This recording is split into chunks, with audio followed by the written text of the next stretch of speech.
Olá, sou a professora Irene. E eu sou o professor Fábio Ferraz. Prepare-se para ampliar seus conhecimentos. Vamos Vamos lá? lá? Na aula de hoje, iremos falar sobre os átomos, ou também conhecidos como elementos químicos. Nesta imagem, podemos ter de forma bem simplória a estrutura do átomo.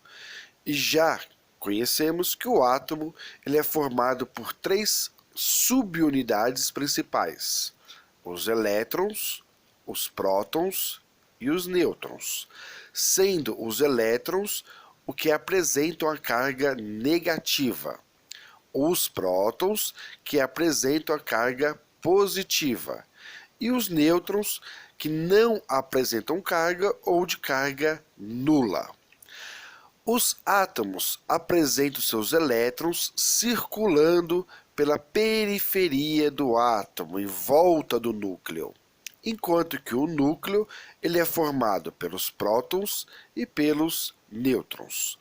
Dependendo da quantidade de elétrons, prótons e nêutrons, nós vamos ter diferentes átomos, ou seja, diferentes elementos químicos, e os elementos químicos, unindo-se entre si, irão formar a substância ou a matéria que nós conhecemos.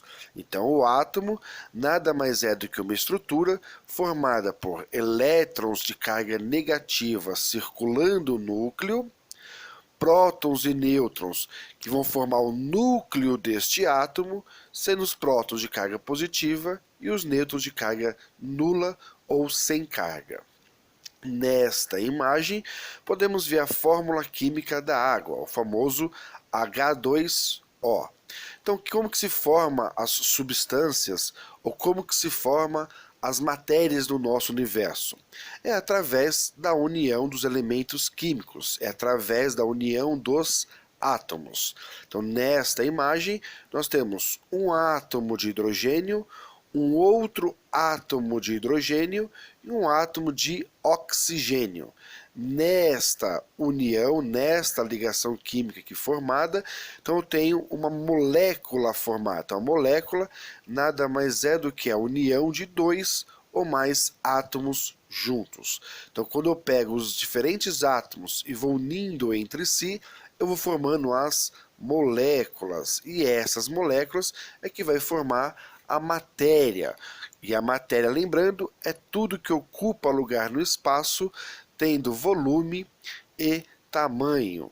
Então, volume e peso vai formar a nossa matéria.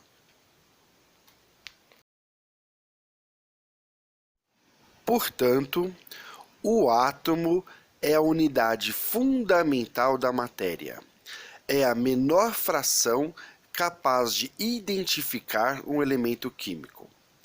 Ele é formado por núcleo, que contém nêutrons de carga nula e prótons de carga positiva, e por elétrons que circulam o núcleo, sendo esses elétrons de carga negativa.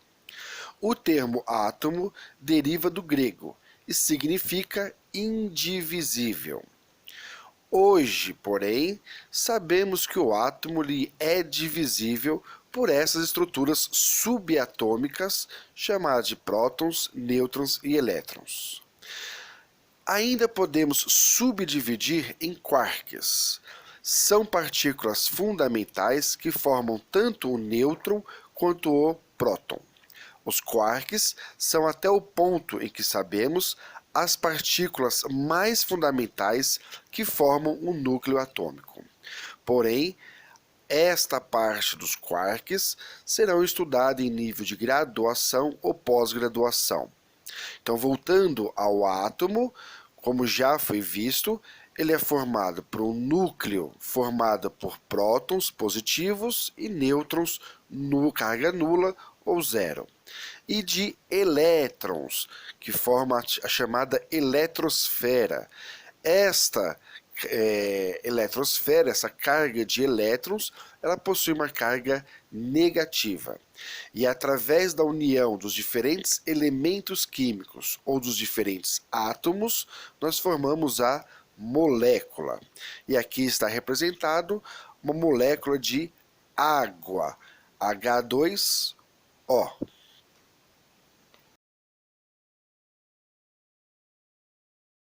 Nesta imagem, podemos ver agrupado todos os átomos ou elementos químicos que o homem conhece. E este agrupamento recebe o nome de tabela periódica. Então, nesta tabela periódica, estão agrupados todos os elementos químicos, todos os átomos que o homem conhece. E como já vimos, provavelmente não estão todos os elementos químicos ou todos os átomos do universo, mas estão agrupados aqui os átomos ou elementos químicos que o homem conhece deste universo. Quando o homem descobrir novos elementos químicos provavelmente existentes, eles serão agrupados, inseridos dentro dessa tabela periódica. E nós, mais para frente, iremos ter uma aula sobre a interpretação da tabela periódica. Mas, de forma geral, nós temos aqui apresentado o número atômico, né, do átomo, o símbolo que representa este átomo e o nome específico do átomo. Então aqui, por exemplo, o hidrogênio. E cada uma dessas imagenzinhas recebe um nome, um número atômico, que seria a identidade do átomo, e o nome específico dele. Nós temos aqui, por exemplo, o hidrogênio, que é um dos átomos que forma a água, e nós temos aqui o oxigênio, que é a combinação de dois hidrogênios com um oxigênio, forma a primeira molécula da água. E a junção de várias moléculas de água vai formar a água, a substância água que nós bebemos ou usamos no nosso dia a dia. Então observe que nós temos o oxigênio com o símbolo O, número atômico 8 e o nome oxigênio, enquanto que o hidrogênio, o H, tem o número atômico 1, ele é o hidrogênio. E depois, numa aula específica sobre interpretação da tabela periódica, nós vamos ter um melhor entendimento sobre esta imagem.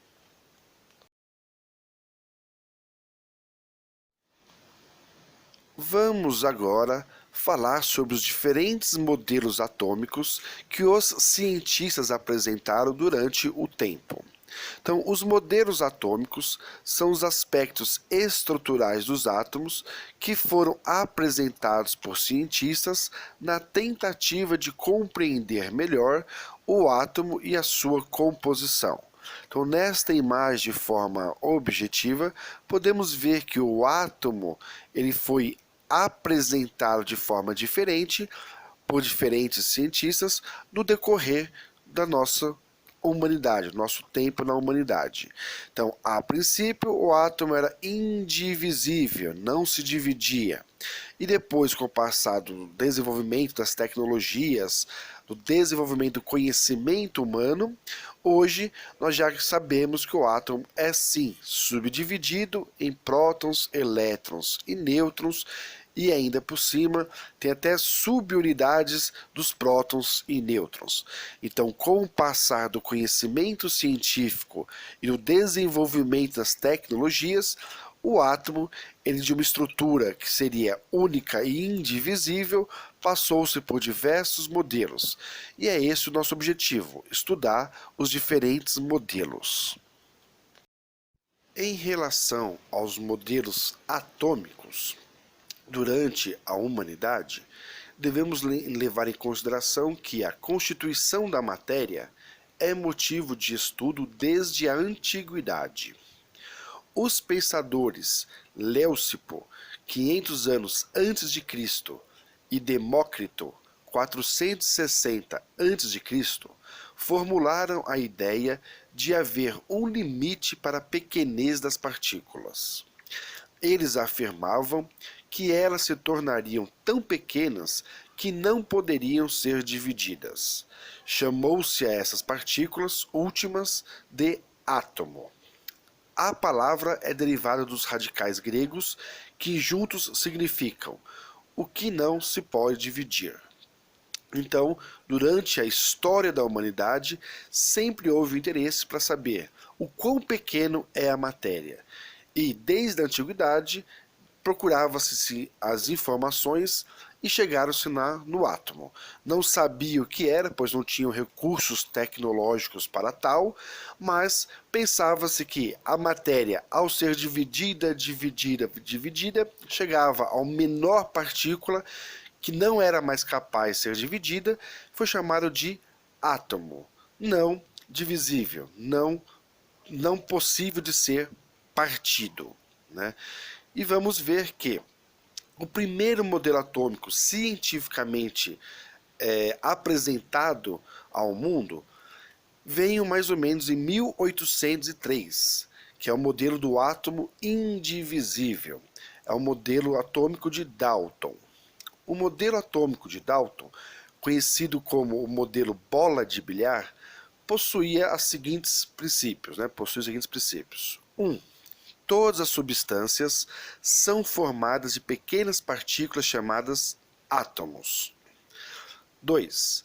Os átomos de diferentes elementos têm diferentes propriedades, mas todos os átomos dos mesmos elementos são exatamente iguais.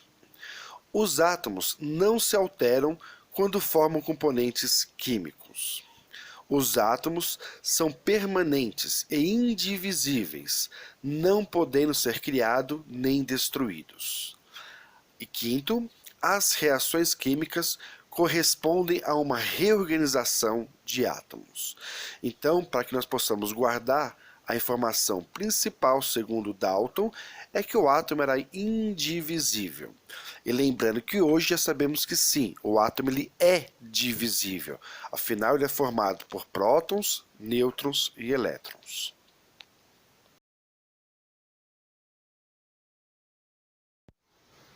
Um outro modelo atômico apresentado durante os estudos de química da humanidade foi o modelo atômico de Thomson. O modelo atômico de Thomson foi o primeiro a realizar a divisibilidade do átomo. Ao pesquisar sobre os raios catódicos, o físico inglês propôs esse modelo, que ficou conhecido como modelo pudim de ameixa.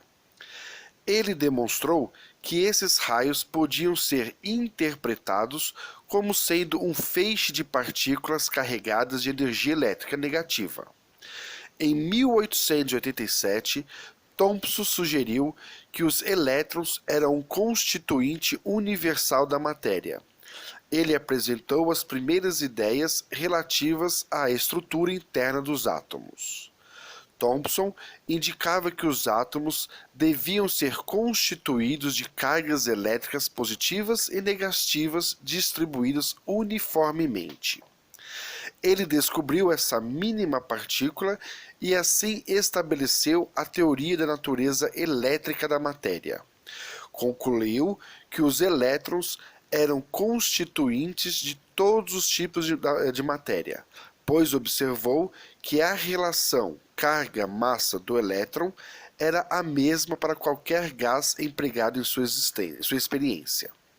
Em 1987, Thomson tornou-se reconhecido como o pai do elétron. Então, neste modelo atômico, que foi desenvolvido em 1904, ele começou-se a agregar as cargas positivas e a carga negativa, na qual o nome da carga negativa ele chamou de elétrons. Então ele acreditava que existia uma carga positiva enorme, dando uma consistência ao átomo, e dentro dessa massa de prótons, que não chamou de prótons, mas falou que é uma carga positiva, tinha mergulhado alguns elétrons. Então ele começou a acreditar que o átomo, sim, era divisível, possuía cargas positivas, que seria a massa maior, né, como se fosse o pudim, por exemplo, né, representando o pudim, que seria a massa do átomo, que seria positivo, e nesse pudim, as ameixas decorando esse pudim, seriam os elétrons. Então, para ele, a partir de 1904, o átomo era divisível, formado por elétrons, e a carga positiva, formando a massa do átomo. Este é o chamado pudim de ameixa.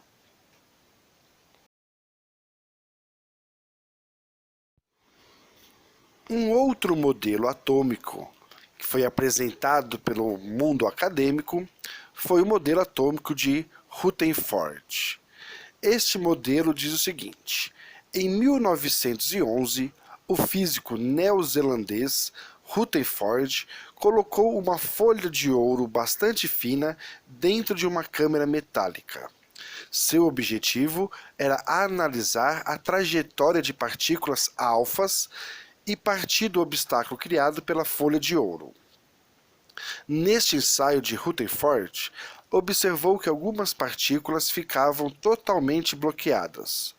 Outras partículas não eram afetadas, mas a maioria ultrapassava a folha sofrendo desvios.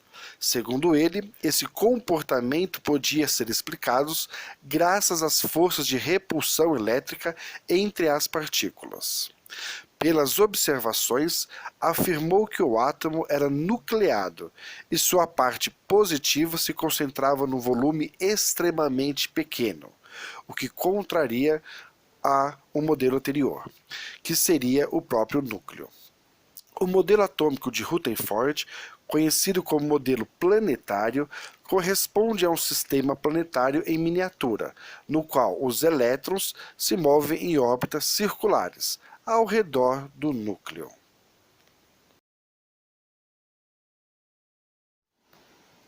Para tentarmos entendermos melhor como funciona esse experimento de Rutherford, temos que ter algumas bases de conhecimento. Primeiro, vamos discutir sobre alguns tipos de radiações. De forma geral, nós temos vários tipos de radiações, e entre essas radiações, nós temos a radiação alfa, beta e gama. Essas radiação alfa, beta e gama têm como principal fator diferencial a sua carga.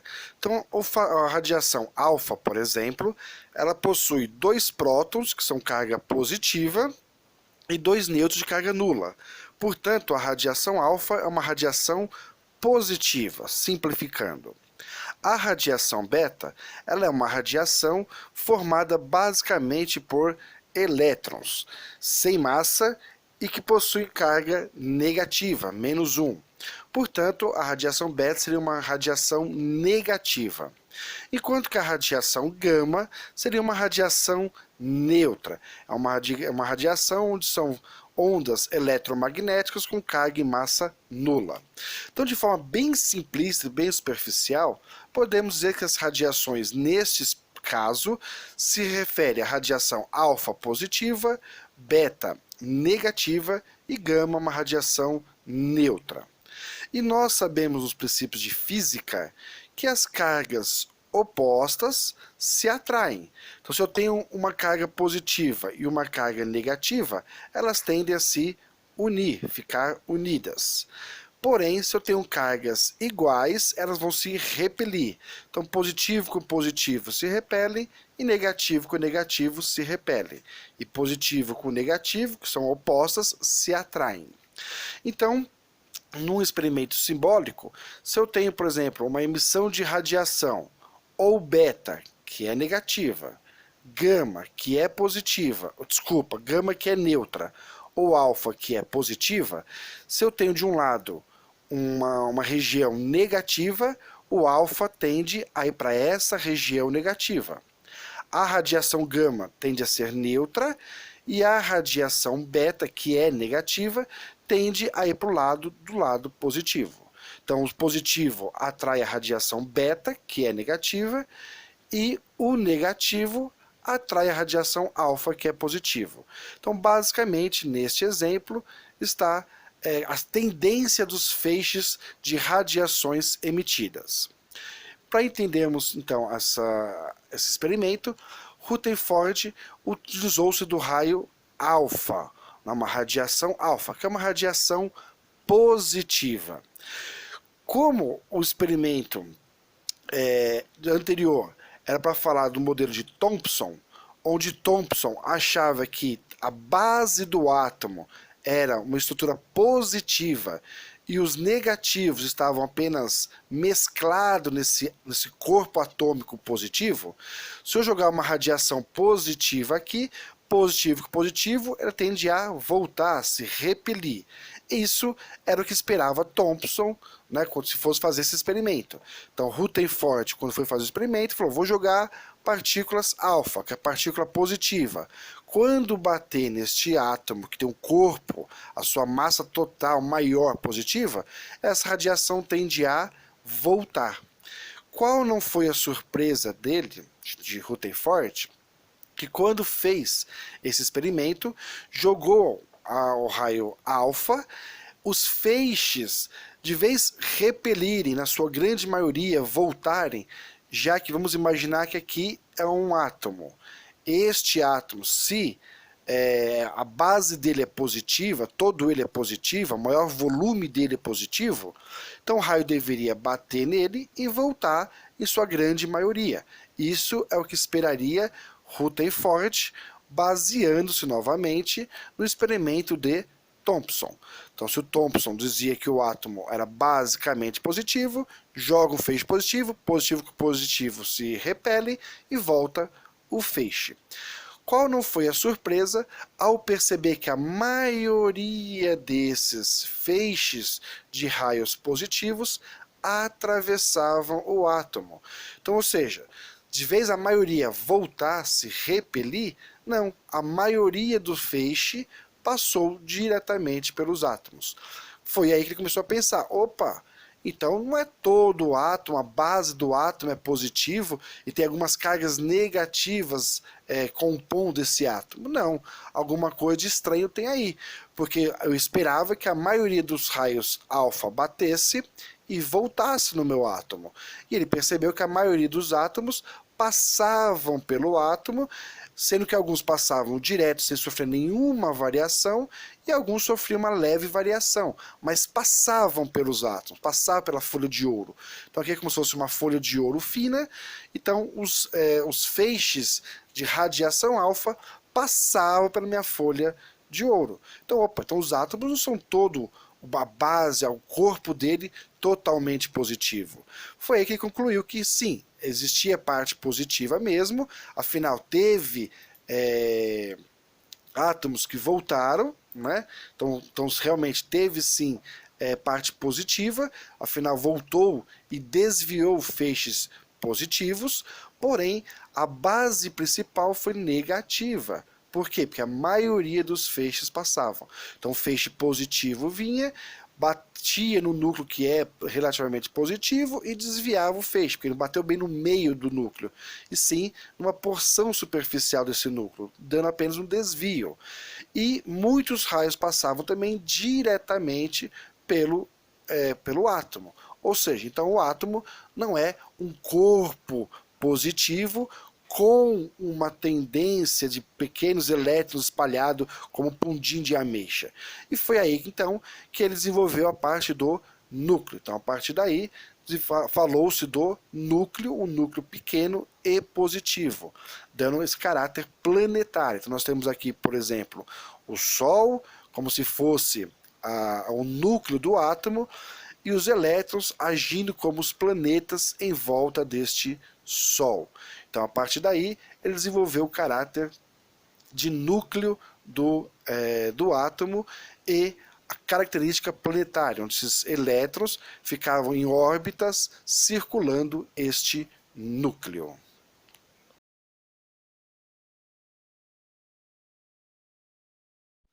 Um outro modelo atômico apresentado durante a vida acadêmica foi o modelo atômico de Bohr. Na verdade, o modelo de Bohr era um complemento do modelo de Rutherford. Então vamos entender o que acontece aqui. O modelo apresentado por Rutherford foi aperfeiçoado por Bohr.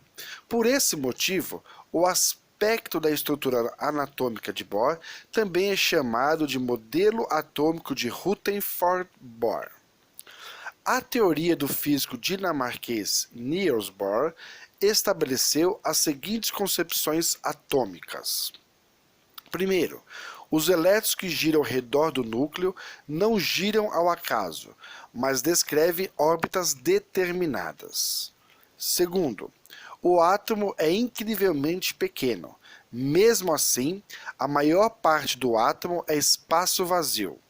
O diâmetro do núcleo atômico é cerca de 100.000 vezes menor que o átomo todo. Os elétrons giram tão depressa que parecem tomar todo o espaço.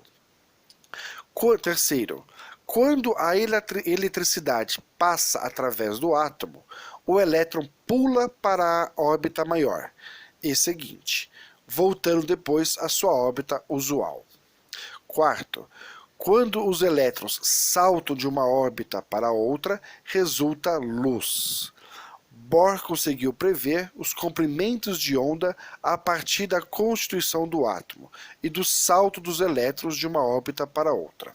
Então, de forma geral e simples e resumida, ele concordou com Rutherford, então Bohr concordou com Rutherford em relação que o núcleo era algo positivo e bastante pequeno, e que o diâmetro do átomo, ou seja, todo o tamanho do átomo, era dado principalmente pelos elétrons. Então, os elétrons eram responsáveis por dar o diâmetro deste átomo. E que o núcleo era bem pequenininho perto desse diâmetro. Então, é como se fosse algo bem pequenininho em volta de algo bem grandão, que são os elétrons. E o que mais chamou atenção na teoria dele é que os elétrons se organizavam de forma organizadas conforme a sua energia. Quanto mais energia tivesse ou menos energia, eles ficariam em órbitas específicas, dependendo da quantidade de energia de cada elétron. Então, um elétron tinha mais energia ou menos energia do que o outro. E dependendo dessa quantidade de energia, eles ficavam ou mais longe do núcleo ou mais próximo do núcleo. E o que era mais importante, esses elétrons, eles orbitavam de forma fixa. Então eles tinham um espaço a ser percorrido, onde esse espaço ele era fixo, os movimentos dos elétrons eram fixos. Essa é a principal característica que iremos ver depois, que não é mais tão aceita assim. Então, o orbital fixo que proposto por Bohr dizia isso, que os elétrons ocupavam uma órbita, um espaço, giravam em torno do núcleo, mas giravam de forma organizada e fixa.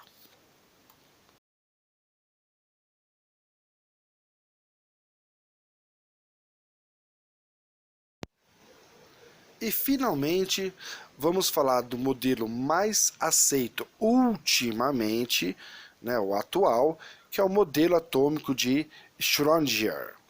Este modelo atômico de Erwin Schrödinger, que viveu entre 1887 a 1961, determinou, através de uma infinidade de operações matemáticas, cálculos e equações, as regiões no espaço que apresentariam máxima probabilidade de se encontrar um elétron.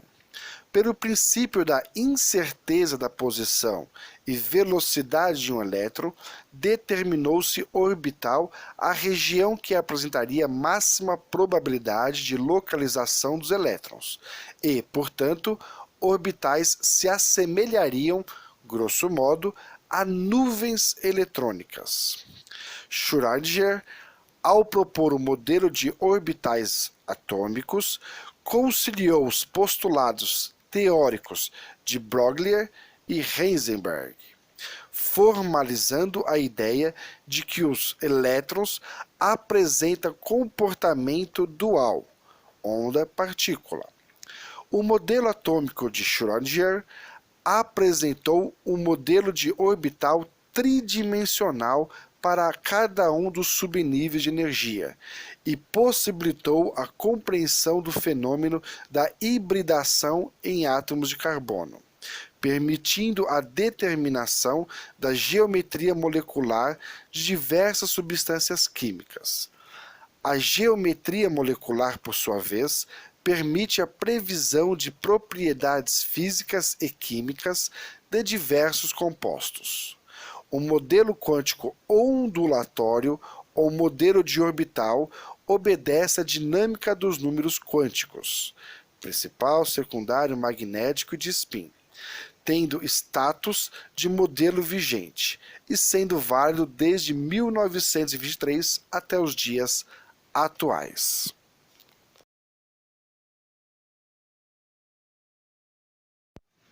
Para entendermos o novo modelo atômico proposto por Schrödinger, vamos partir de Bohr. Então, Bohr, como vimos, acreditava que o elétron circulava pelo núcleo de forma constante e numa órbita fixa, sempre rodando de uma forma mantendo a mesma distância do núcleo, uma órbita fixa já pré-estabelecida, circular. Louis de Broglie começou a estudar e verificou que não era tão cíclico, ou uma órbita tão definida como se esperava, mas começou a observar que esses elétrons davam a sensação de variar essa aproximação e distanciamento do núcleo, ou seja, andava em formas de ondas e não mais uma órbita fixa, como acreditava-se Bohr e Rutherford.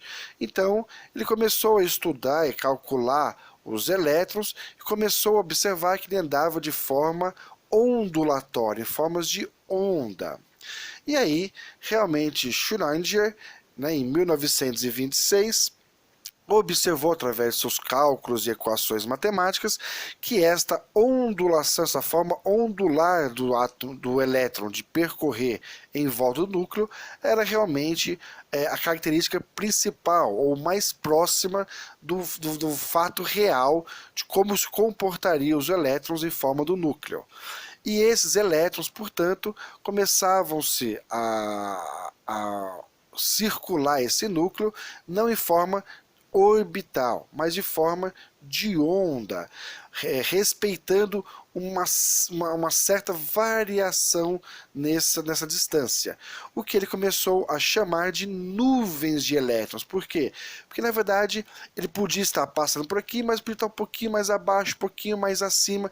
Então, na verdade, não existia uma órbita fixa, mas sim uma onda eletrônica onde esses átomos percorriam. E pela sua velocidade e essas pequenas variações, então o elétron tinha uma área para ser percorrida durante o seu percurso, e não uma órbita fixa. Então, a partir daí, foi colocado as nuvens eletrônicas. Então, acredita-se hoje que este átomo é formado sim por um núcleo. Dentro desse núcleo de prótons e nêutrons, também tem partículas sem carga, que são os nêutrons, e o elétron em volta deste átomo, porém numa volta ondulatória, não tão fixa ou rígida como propôs Bohr. E esta ondulação faz com que os elétrons acabam tendo uma característica de nuvem eletrônica. Então hoje é chamado de, então hoje acredita que o átomo tem assim níveis de energia, conforme mais carga elétrica tem o elétron ou menos carga, mais próxima do núcleo ou mais distante do núcleo esse átomo vai estar. É um orbital ondulatório e não mais circular, como acreditava-se, fixo, como acreditava-se Bohr, e, portanto, gera uma nuvem eletrônica, e não simplesmente um elétron circulando organizadamente de forma fixa em volta do núcleo. E se este átomo também, ele não gira apenas de um lado para o outro, sim, ele ocupa esse espaço indo em todas as direções, formando, portanto, esta nuvem eletrônica. Então, de forma geral ou simplista, é como se tivéssemos uma imagem como esta representando o átomo. O núcleo do átomo, responsável pela massa atômica, ou seja, pelo peso do átomo, formado por prótons de carga positiva e nêutrons de carga nula. E uma nuvem eletrônica, ou seja, os elétrons caminhando de forma ondulatória, ocupando uma área em volta deste átomo, que seria responsável pela carga negativa, os elétrons, e é responsável pelo tamanho do átomo. Então, o tamanho do átomo, ou seja, qual o tamanho desse átomo, é dado principalmente pelos elétrons, enquanto que o peso do átomo, né, ou seja, o que é mais pesado no átomo, seria dado pelos núcleos, formado pelos prótons e nêutrons. Então, o átomo, de forma geral, ele é formado por elétrons, carga negativa, que vai dar o tamanho, prótons e nêutrons no núcleo. Prótons de carga positiva, nêutrons de carga nula. E exatamente esses prótons e nêutrons que é a massa responsável pelo peso do átomo. Então, tamanho, elétron, peso, prótons e nêutrons. E para finalizarmos a aula, basicamente, relembrar que nós temos os modelos atômicos. Então, o primeiro proposto foi de Dalton, que propõe que a unidade é indivisível de um elemento, é o átomo, que é o famoso bola de sinuca, né? Então, é um modelo, né, primeiro proposto. Em 1904, Thomson coloca que o átomo é formado basicamente por uma carga positiva e inserida nessa carga positiva os elétrons, o pudim de passas. Em 1911, Rutherford demonstra a existência de partícula positiva, porém no núcleo do átomo, ou seja, o átomo é formado por um núcleo positivo e uma área de carga negativa por onde percorriam os elétrons. Em 1913, Bohr propõe orbitais circulares. Então nós tínhamos aqui o núcleo e em volta do núcleo o átomo girando de forma fixa em volta do núcleo. E em 1926, que é o modelo atual, os elétrons ocupam regiões do espaço, que são chamados de orbitais, essas regiões, ao redor do núcleo, determinados por sua energia. Então agora acredita-se que tem uma espécie de nuvem eletrônica em volta do núcleo do átomo. E esses elétrons giram em todas as direções de forma ondulatória, dando uma característica de nuvem eletrônica, e não mais de forma fixa, como acreditava-se Bohr. Então, mais uma vez, apenas comparando, né? Dalton, o átomo é indivisível, passou-se a ser divisível, tendo cargas positivas e negativas. Essas cargas positivas e negativas se separavam, então, ou seja, o núcleo positivo e as cargas negativas em volta desse núcleo positivo. Bohr colocou os níveis de energia, então cada elétron orbitava dentro de um nível de energia, né, porém de forma circular e fixa. E hoje, esses mesmos elétrons giram por todas as direções do átomo de uma forma ondulatória, e não necessariamente uma forma circular fixa, girando uma nuvem eletrônica. E desta forma, damos por finalizado os modelos atômicos, lembrando sempre de que o mais importante da vida não é a situação em que estamos, mas a direção para a qual nos movemos. Agradeço a todos e até a nossa próxima aula. Agradecemos o seu interesse. Continue buscando sempre o seu conhecimento. E continue a assistir às nossas aulas. Até mais!